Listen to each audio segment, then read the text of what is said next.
Crash landing যখন হয় তখন স্কুল ছুটি হয়ে গিয়েছিল এবং ওই সময় যে জায়গায় টিচার্স রুমের সাথে যে ল্যান্ডিংটা হয় আঘাত করে ওই জায়গায় বাচ্চা কাচ্চারা জড়ো হয়েছিল এবং তাদের সাথে হয়তো কিছু অভিভাবকও ছিল।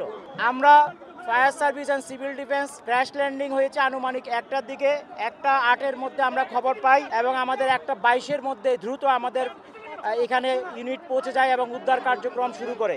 আমাদের মোট 9টা ইউনিট এখানে কার্যক্রম করেছে।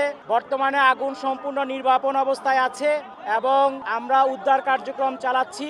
উদ্ধার কার্যক্রম একটু আগে আপনারা দেখেছেন ক্রেন নিয়ে যাওয়া হয়েছে এয়ারক্রাফটের পিছনের যে ফিউজিলাস বলে ওই অংশটাকে টেনে বের করার জন্য। ওটা বের করার পর ফাইনালি সার্চ করলে আর কোনো ডেড বডি আছে কিনা সেটা আমরা জানতে পারবো।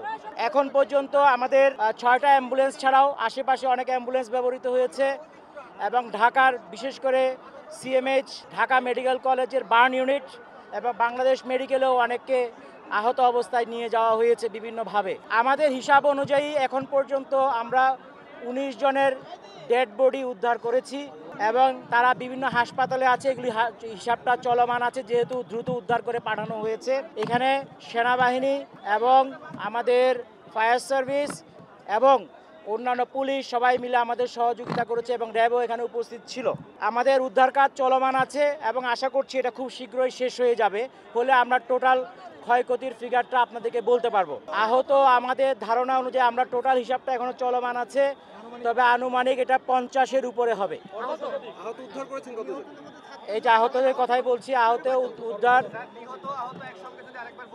নিহত আমাদের হিসাব অনুযায়ী এখন পর্যন্ত 19 আর আহত বাংলাদেশ মেডিকেল এবং ঢাকা বার্ন ইউনিটে এবং অন্য জায়গায়ও থাকতে পারে, আমরা খোঁজ খবর করছি।